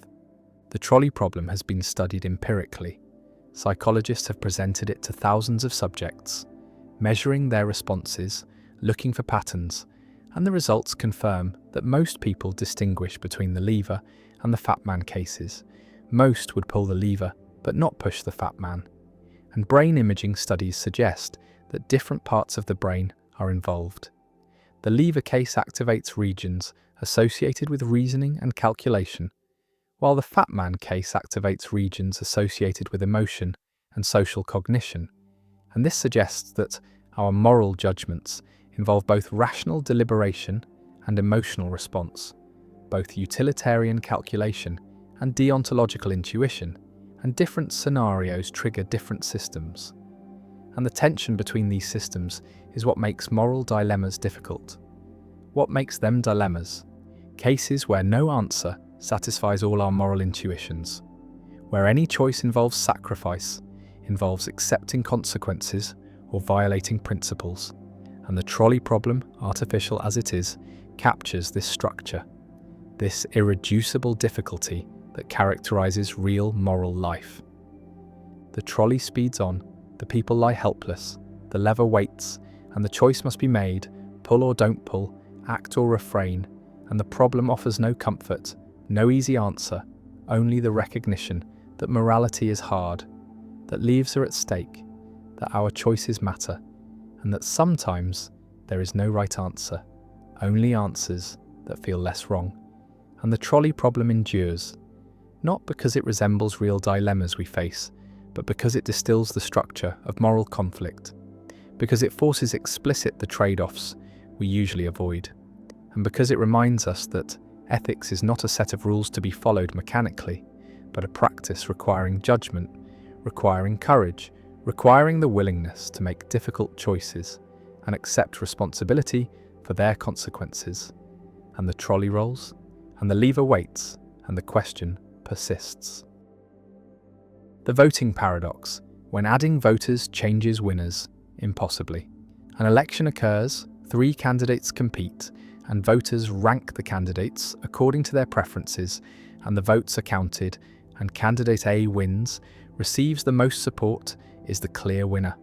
And then more voters arrive, more ballots are cast, and these new voters all rank candidate A first, all prefer A to the other candidates, all support the winner, and the votes are recounted with the additional ballots, and candidate A loses, is no longer the winner, is defeated by candidate B or C. And this seems impossible, seems to violate basic logic, seems to contradict the meaning of support. Because how can receiving additional support cause a candidate to lose? How can gaining voters result in defeat? And yet this can happen under certain voting systems, under rank choice or instant runoff systems, where voters rank candidates and losers are eliminated in rounds. And the elimination order can change when new voters are added, can cause candidates who would have been eliminated early to survive, and candidates who would have won to be eliminated. And this is the voting paradox, the demonstration that voting systems can produce inconsistent results, can violate monotonicity, can make winners lose when they gain support.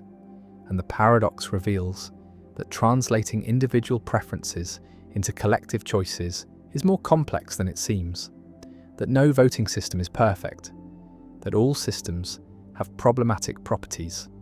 And the voting paradox is one of many paradoxes that arise in social choice theory, in the study of how groups make decisions, and these paradoxes show that democratic decision-making faces inherent difficulties, faces impossibilities proven by mathematical theorems. And the voting paradox remains a challenge for democratic theory, forces recognition that institutional design matters, that different voting systems produce different outcomes from the same preferences, and that choosing a voting system requires trade-offs, requires accepting some problems to avoid others. Imagine a specific example with instant runoff voting. 3 candidates A, B, C, and initially 5 voters with preferences. 2 voters prefer A, then B, then C. 2 voters prefer B, then C, then A. And 1 voter prefers C, then B, then A. And in the first round, A receives 2 first-place votes. B receives 2, C receives 1, so C is eliminated for having the fewest. And C's vote transfers to B, and B wins with 3 votes to A's 2. And now suppose 2 additional voters arrive, both ranking A first, ranking A, then C, then B. And now there are 7 voters. 4 prefer A first. And in the first round, A receives 4 first-place votes. B receives 2. C receives 1. So C is eliminated again. And C's vote plus the 2 new votes that ranked C second all transfer to B. Wait, let me recalculate. The 2 new voters ranked C second, so their votes would transfer to C if A were eliminated. But A has most first-place votes, so instead B is eliminated for having fewest. And B's votes transfer based on second preferences. The original 2 B voters had C second, so those transfer to C, and now C has 3 votes to A's 4. And A wins, so actually this example shows A winning both times. Let me construct a different example. Consider instead 3 candidates and a scenario where initial votes create a situation where candidate B wins after C is eliminated and C's supporters transfer to B. But when new voters arrive supporting A, this changes the elimination order such that B is eliminated first, and B's supporters transfer to C, and C wins, defeating A despite A gaining support. And constructing specific examples requires careful attention to transfer patterns, to how second and third preferences interact with elimination orders. And the paradox is real, has been documented, has been proven possible under instant runoff and other systems. And the mathematical possibility demonstrates that monotonicity, the principle that gaining support cannot hurt a candidate, is not guaranteed by all voting systems, is violated by some systems, and this violation is paradoxical, is counterintuitive, seems to violate the meaning of winning. The voting paradox connects to Arrow's impossibility theorem, which proves that no voting system can simultaneously satisfy a set of seemingly reasonable criteria, including monotonicity, independence of irrelevant alternatives, Pareto efficiency, and non-dictatorship, and the voting paradox is one manifestation of this impossibility, is one way that voting systems fail to satisfy all desirable properties. And Arrow's theorem shows that the paradox is not a defect of particular voting systems, but is an inherent feature of aggregating preferences. It is an unavoidable trade-off, and different voting systems make different trade-offs, prioritize different properties, and the paradox shows that monotonicity is one property that some systems sacrifice. And choosing a voting system requires deciding which properties are most important, which failures are most acceptable. Visualize the voting paradox as revealing path dependence, where the outcome depends not just on preferences but on the order in which candidates are eliminated, on the sequence of decisions, and adding voters changes. This sequence changes which candidates survive to later rounds. And this path dependence creates opportunities for paradoxes, creates situations where gaining support can hurt because it changes the path, changes who is eliminated when. And this shows that voting outcomes are not simply determined by preferences, but are mediated by procedures, by the specific rules used to aggregate preferences, and different rules produce different outcomes. One response to the voting paradox is to abandon instant runoff voting, to use systems that do not exhibit non-monotonicity and plurality voting, where the candidate with most first-place votes wins without elimination rounds, satisfies monotonicity. Gaining votes always helps under plurality, but plurality has other problems, has spoiler effects, can elect candidates opposed by majorities, and so while plurality avoids the voting paradox, it faces different paradoxes, different failures, and no system is paradox-free, and the choice is between different sets of problems. Another response is to accept that monotonicity, violations are rare, are unlikely in practice, require specific configurations of preferences, and while the voting paradox is possible, it is improbable, and instant runoff voting performs well on average. Despite theoretical problems, and empirical studies of actual elections using instant runoff find few, if any, cases of monotonicity violations, find that the paradox is more theoretical than practical, and this response prioritizes actual performance over theoretical properties, accepts that systems can be good enough even if not perfect. An instant runoff may be good enough despite the voting paradox. A third response develops approval voting or score voting systems, where voters can express intensity of preference, can give multiple candidates approval or give candidates numerical scores. And these systems have different properties, avoid some paradoxes while potentially creating others. And approval voting satisfies monotonicity. Gaining approval always helps, but approval voting faces strategic voting problems. Voters must decide which candidates to approve. An optimal strategy depends on expectations about others' votes, and this strategic complexity is a different kind of problem, and no system eliminates all difficulties. The voting paradox also raises questions about the meaning of winning, about what it means for a candidate to have majority support, and the paradox shows that winning is system relative, is defined by the voting rules, and different rules define winning differently, and a candidate can be a winner under one system and a loser under another, even with the same preferences. And this challenges the idea that elections reveal a determinate will of the people, suggests that collective will is constructed by voting procedures rather than simply discovered, and different procedures construct different collective wills.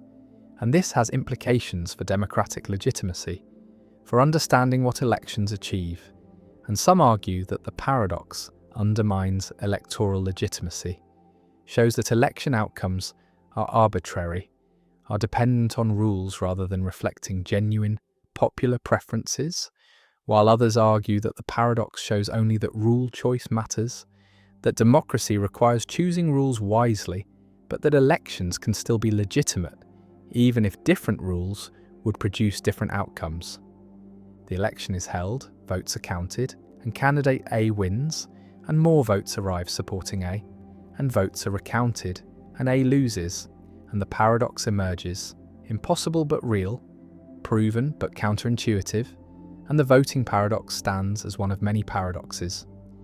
In social choice theory, stands as evidence that aggregating preferences is complex, is not simply a matter of counting, but involves trade-offs, involves accepting some problems to avoid others, and the paradox shows that no voting system is perfect, that Arrow's impossibility theorem is not merely theoretical, but has practical manifestations, and the voting paradox remains relevant for democratic design, for choosing electoral systems, for understanding the limits of voting, and the paradox endures. The stadium paradox.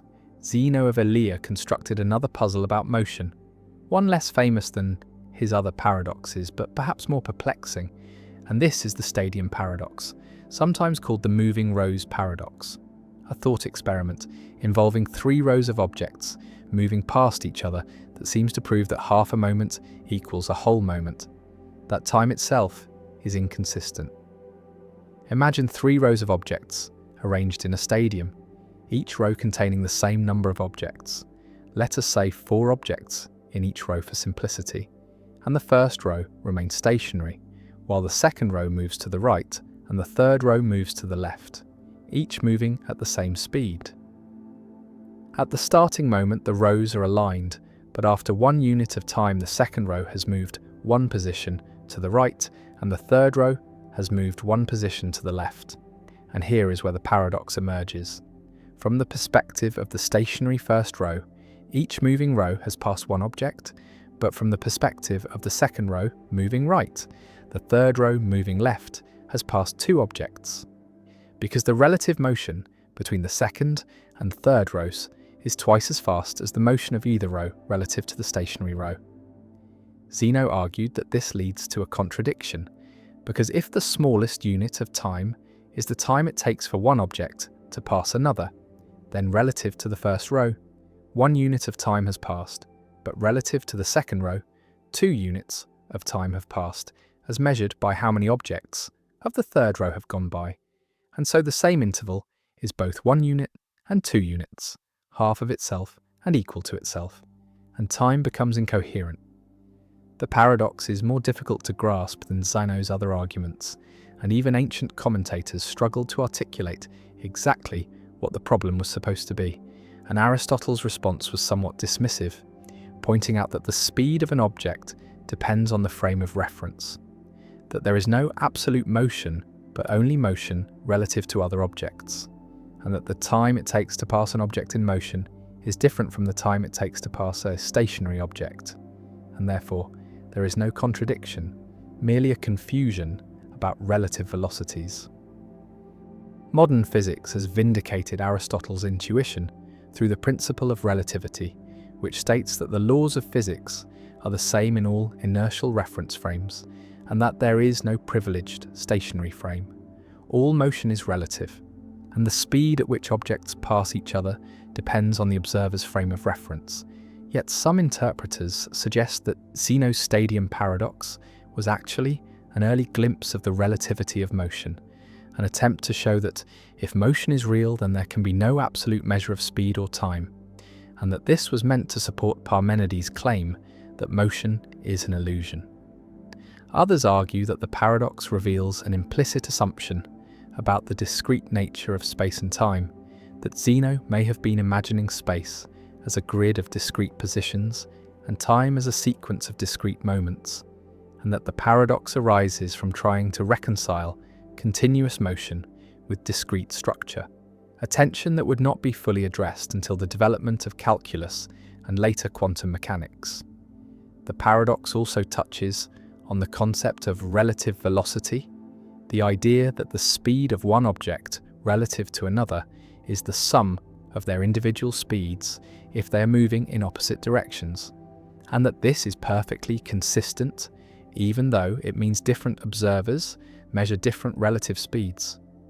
In a sense, the stadium paradox is less about motion itself and more about the consistency of measurement, the question of whether time and space have absolute units, or whether all measurements are relative to the observer. And this question would not be fully answered until Einstein's theories of special and general relativity in the 20th century, which showed that time itself is not absolute, but depends on the relative motion and gravitational fields of the observer. Zeno's stadium sits quietly in the history of philosophy, overshadowed by his more famous paradoxes, yet it contains within it the seeds of ideas that would take 2,000 years to fully develop: the relativity of motion, the frame dependence of measurement, the question of whether space and time are discrete or continuous, and the paradox remains a reminder that even the simplest scenarios, 3 rows of objects moving past each other, can conceal deep questions about the nature of reality, questions that our intuitions cannot easily answer, questions that require centuries of thought and mathematics to even begin to unravel. The third man argument: why Plato's theory spawns infinite forms.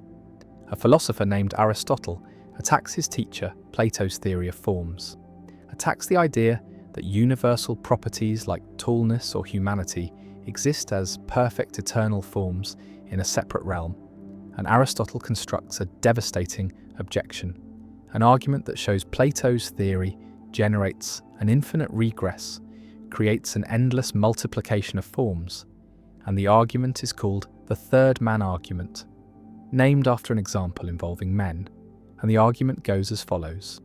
Plato says that multiple tall men are tall because they participate in the form of tallness. They resemble the form. They share something with the eternal perfect tall. And now Aristotle asks, if multiple men and the form of man are all men in some sense, then what explains their similarity? What makes them all instances of manhood? And Plato's theory requires positing another form, a second form of man that the first form and the particular men all participate in, and this second form explains why the first form and the particulars are all men, but now we have the second form and the particular men and the first form, and these are all men, and what explains their similarity? And Plato's theory requires a third form, a third man, and this generates infinite regress, infinite forms, and the explanation never grounds, never stops, never reaches a final form that explains all similarity. And this is the third man argument, a reductio ad absurdum of Plato's theory of forms, showing that the theory is self-defeating, generates infinite regress, and cannot explain what it was designed to explain. Imagine the structure. Multiple particular tall men exist. Call them Tom and Tim and Ted, and they are all tall, and Plato explains this by saying they all participate in the form of tallness. Call it Form 1, and Form 1 is the perfect tall, is what makes Tom and Tim and Ted tall, and they are tall by resembling Form 1. But now notice that Tom and Tim and Ted and Form 1 are all tall, all share the property of tallness, and by Plato's own reasoning, this similarity requires explanation, requires a form that they all participate in. And so we need Form 2, a second form of tallness that explains why Form 1 and the particular men are all tall.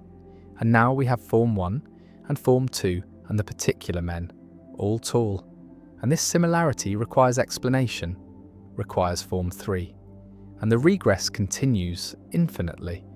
And tallness is not explained by a single form, but by an infinite hierarchy of forms. And this infinite hierarchy is vicious, is problematic, because each form was supposed to explain similarity, was supposed to ground the property, but the grounding never completes, requires further forms endlessly. The third man argument reveals a deep problem with Plato's theory. The problem is that forms are supposed to explain why particulars have properties, but forms themselves have properties. The form of tallness is tall, the form of beauty is beautiful. And if forms have the properties they explain, then they fall under their own domain, are subject to the same explanation they provide. And this creates regress, creates the need for higher order forms. And the regress is vicious because it undermines the explanatory role of forms, shows that forms do not actually explain anything, do not provide ultimate ground.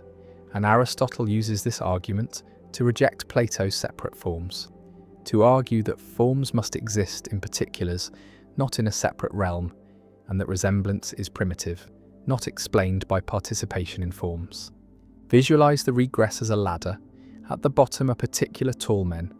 At the next rung is Form 1 that explains their tallness.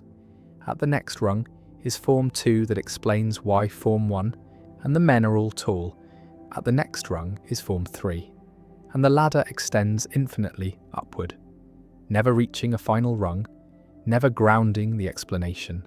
And climbing the ladder does not bring us closer to understanding tallness, only pushes the question higher. And the third man argument shows that Plato's theory is a ladder to nowhere, is an explanatory structure that generates infinite regress rather than providing genuine explanation. One response to the third man argument, a response Plato himself may have considered, denies that forms have the properties they explain, denies that the form of tallness is itself tall, argues that forms are paradigms, are perfect standards, but do not instantiate the properties they ground. And the form of tallness is not tall, but is what tallness is the nature of tallness. And particulars are tall by resembling the form, but the form does not resemble itself, does not participate in itself. And this blocks the regress because there is no need to explain why the form and the particulars are both tall. The form is not tall, and only particulars are tall, and the regress does not start. And this response requires distinguishing between being a property and instantiating a property, requires that forms be properties without having properties. And this is metaphysically subtle, requires careful formulation. Another response accepts that forms instantiate themselves, accepts that the form of tallness is tall, but denies that this requires further explanation, denies that the form and particulars being tall needs to be explained by a higher form, argues that the form is self-explanatory, is the ground of tallness, and the fact that the form is tall is not a further fact requiring explanation, but is constitutive of what the form is, and this response blocks the regress by denying the premise that all similarity requires explanation, allows that some similarity is primitive, is not explained by further forms, and the form of tallness being tall is primitive, grounds other tallness, but does not itself need grounding. A third response from Aristotle's own position rejects Plato's separate forms entirely, argues that universals exist in particulars not in a separate realm, and tallness exists in tall men, is immanent, not transcendent. And this avoids the third man regress because there is no separate form that is itself tall. Forms are not separate entities but are aspects of particulars. And the regress does not arise because there is no form that shares the property with particulars. And Aristotle's immanent realism avoids the third man argument by changing the metaphysical location of universals, putting them in the world rather than in a separate realm. The third man argument has influenced debates about universals throughout history, has been revived and refined, has been applied to various theories of properties, and the argument shows that any theory that posits entities to explain resemblance must be careful not to make those entities instances of what they explain, must avoid the structure that generates regress, and modern theories of properties, trope theories, and resemblance nominalism and immanent realism all have been shaped by the need to avoid the third-man regress. All have been designed to explain properties without generating infinite hierarchies.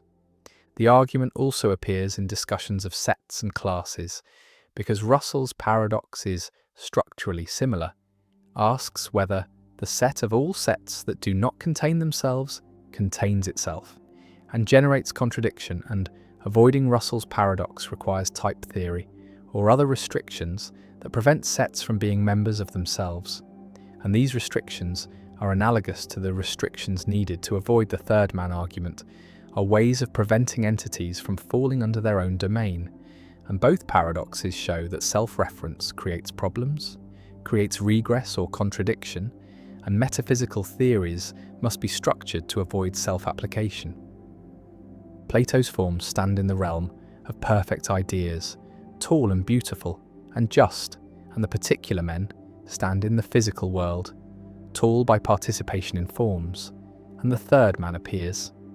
The need for a second form to explain why the first form and the men are similar, and then the fourth man, the fifth, infinite, regress, and Aristotle's argument stands, devastating and elegant, showing that Plato's theory contains internal incoherence, generates infinite regress, and cannot provide the explanation it promises. And the third man argument endures as one of the most famous arguments in ancient philosophy, an argument that shaped the development of metaphysics, influenced all subsequent theories of universals, and remains a permanent challenge to any theory that posits abstract entities to explain similarity. And the third man waits, hovering above the first and second, and the regress continues, and Plato's theory falters, and the argument persists. The white crow paradox, when one exception destroys everything. The statement "all crows are black" is a universal generalization, claims that every member of a class has a certain property, and to confirm this hypothesis, we observe crows, find black ones, and each observation of a black crow provides some evidence that all crows are black. And as the observations accumulate, as we find hundreds or thousands of black crows and no non-black ones, our confidence grows. The hypothesis seems increasingly well supported, and this is standard inductive reasoning, generalizing from observed to unobserved cases, and yet there is an asymmetry, a striking difference between confirmation and refutation, because while confirming a universal generalization requires many observations, observing instance after instance, refuting it requires only one, requires finding a single counterexample, a single white crow, and this one observation destroys the hypothesis completely, shows definitively that not all crows are black, and this asymmetry between confirmation and refutation is sometimes called the white crow paradox, or the black swan problem, named for the discovery of black swans in Australia, which refuted the European belief that all swans are white, and the paradox highlights the logical asymmetry between universal and existential claims, between all and some, and raises questions about the rationality of holding universal beliefs based on limited evidence. Imagine searching for crows, observing thousands of them, recording their colours, finding only black crows, never seeing any crow that is not black, and based on this evidence concluding that all crows are black, and this inference seems reasonable, seems justified by the evidence, and yet it is logically vulnerable because it only takes one white crow, one single observation to prove the inference wrong, to show that despite thousands of confirming instances, the generalization was false. And this vulnerability is not unique to the crow hypothesis, but characterizes all universal generalizations, all claims of the form, all X are Y, and it raises the question of whether we should believe such generalizations at all, whether induction can ever justify universal claims, or whether we should limit ourselves to weaker claims, like all observed crows are black, or most crows are probably black, claims that cannot be refuted by a single counterexample. Visualize the logical space with confirmation as a gradual process, slowly accumulating evidence, moving toward but never reaching certainty, and refutation as instantaneous, a single observation that immediately establishes falsity. And this asymmetry is fundamental to the logic of universal and existential quantification, because to prove all crows are black requires checking every crow, which is impossible if there are infinitely many crows or even just too many to observe, while to prove some crows are not black requires finding only one. And so existential claims are verifiable but not falsifiable, can be proven true but not proven false, while universal claims are falsifiable but not verifiable, can be proven false but not proven true. And this asymmetry shapes scientific practice, shapes how we test theories, and Karl Popper built an entire philosophy of science around it, arguing that scientific theories should be universal claims that are falsifiable, that science progresses not by confirming theories but by attempting to refute them, and theories that survive refutation attempts are corroborated though never confirmed. The white crow paradox connects to the problem of induction, to Hume's challenge, because induction moves from observed instances to unobserved generalizations, from particular to universal. And this move is never logically justified, can never guarantee that the conclusion is true even if all premises are true. And the possibility of a white crow, the possibility that the next observation will refute the generalization, is always present, can never be eliminated, no matter how many confirming instances we have observed. And this makes universal generalizations perpetually tentative, perpetually vulnerable. And some philosophers conclude that we should never fully believe them, should always maintain some doubt, should treat them as useful working hypotheses, rather than as established truths. The paradox also raises questions about the psychology of belief, about why we do believe universal generalizations despite their vulnerability, about why finding thousands of black crows leads us to believe that all crows are black, even though we know this belief could be refuted tomorrow by a single white crow. And the answer involves practical reasoning, involves the need to act and make decisions based on limited information, involves the fact that treating all crows as black, until proven otherwise, is useful, allows us to make predictions and navigate the world, and the cost of being wrong, of encountering a white crow, is usually low, does not justify the cognitive burden of maintaining constant skepticism. And so we believe universal generalizations, not because they are logically justified, but because they're practically useful, because acting as if they are true works well enough most of the time. The asymmetry between confirmation and refutation has been used to argue for various methodological principles. Popper's falsificationism says scientists should focus on trying to refute theories rather than trying to confirm them, should design crucial experiments that could show theories wrong, should prefer theories that make bold predictions that could easily be falsified. And this methodology treats the asymmetry as central, builds scientific method around the ease of refutation compared to the difficulty of confirmation. Though critics argue that Popper's philosophy does not match actual scientific practice, that scientists do seek confirming evidence, do not merely attempt refutation, and that confirmation and refutation both play roles in science, are complementary rather than opposed. The white crow appears rare and shocking, and the hypothesis that all crows are black crumbles instantly, years of observations rendered irrelevant by a single exception. And this dramatic reversal, this sudden collapse of belief, illustrates the fragility of universal generalizations, the precariousness of inductive inference, and the paradox is not that refutation is easy, but that we believe universal generalizations at all given how easily they can be refuted, given that we can never observe all instances, given that the next observation might always be the white crow that destroys our confidence. And yet we do believe We do generalize, we do infer from observed to unobserved, because we must. Because thinking and acting require going beyond immediate experience, require making assumptions about regularity, about patterns continuing, about the unobserved resembling the observed, and the white crow paradox stands as a reminder that these assumptions are always vulnerable, always tentative, always subject to refutation by new evidence, and that science progresses not by establishing certainties but by proposing hypotheses that survive testing, that withstand attempts at refutation, that continue to work until they do not, and the search for white crows continues.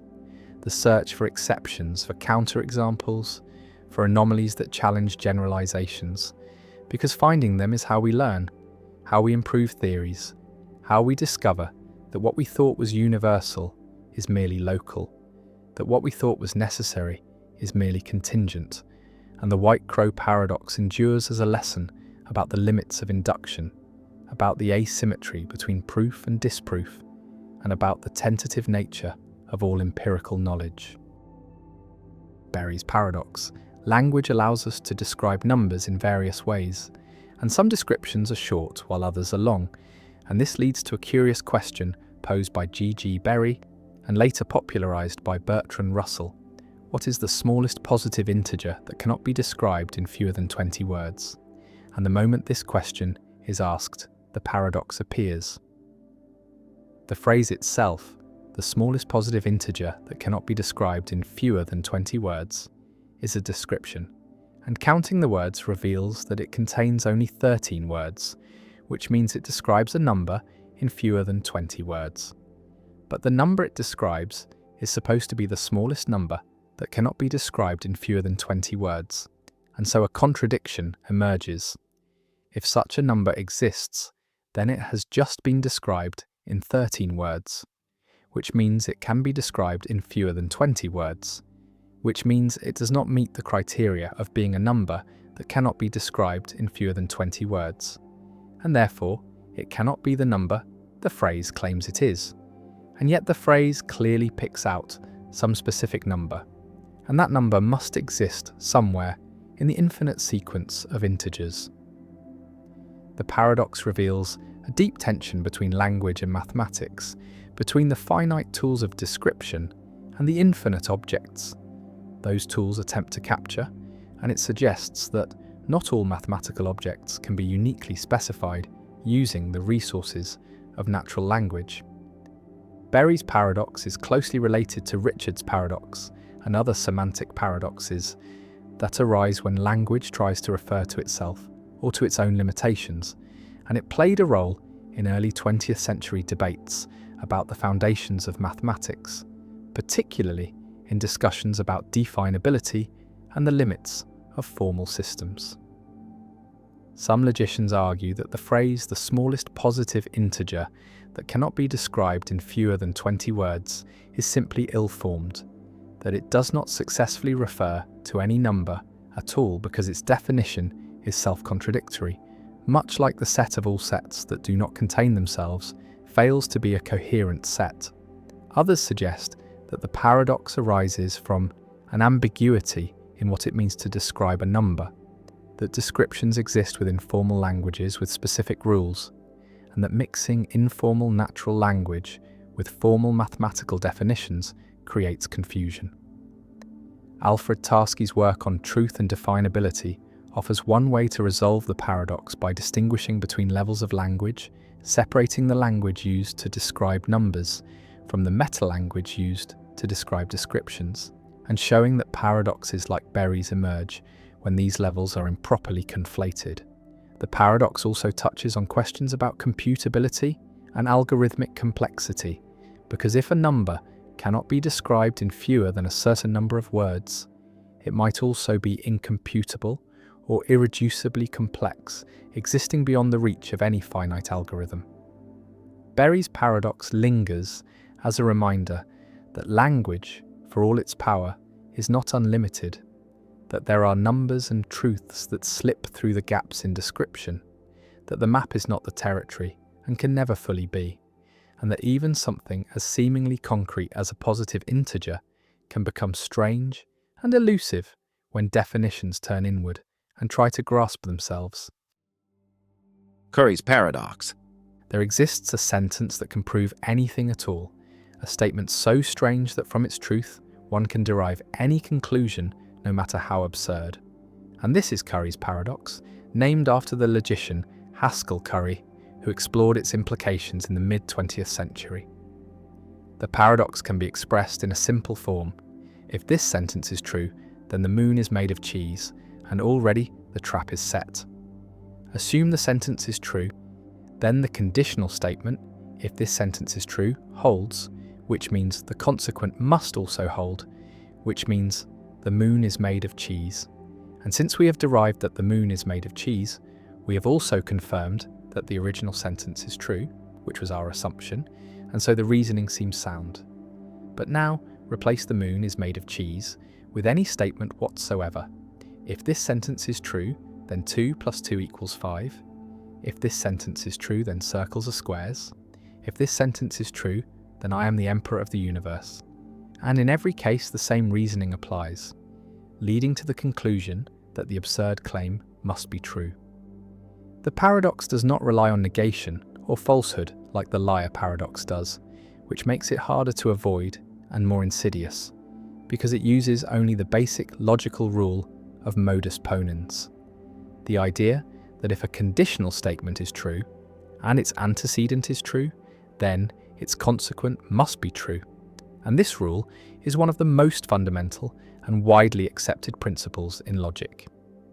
Curry's paradox reveals that self-referential conditionals can be just as dangerous as self-referential statements about truth and falsehood, that the structure of implication itself can generate contradictions when looped back on itself. Some logicians respond by rejecting the law of contraction, the rule that allows a statement to be used multiple times in a proof, and this leads to the development of non-classical logics, such as linear logic, where resources cannot be freely duplicated. Others argue that the sentence, if this sentence is true, then the moon is made of cheese is simply not a genuine proposition, that it fails to express a coherent thought because its self-reference makes it undefined or meaningless. Much like division by zero fails to produce a meaningful result, paraconsistent logics offer another approach, allowing contradictions to exist without trivializing the entire system, so that even if Curry's sentence leads to absurd conclusions, those conclusions do not force us to accept that everything is true. The paradox also appears in computer science and programming languages, where self-referential code can cause infinite loops or logical inconsistencies. And understanding Curry's paradox has helped designers create safer systems that avoid these traps. The sentence sits quietly, deceptively simple, claiming only that if it is true, then something follows. And yet from this innocuous statement, an infinite cascade of impossibilities can be derived, showing that logic, even at its most basic, contains hidden vulnerabilities, places where reasoning can be twisted into shapes that defy sense. And the question remains whether these are flaws in logic itself or merely in how we apply it.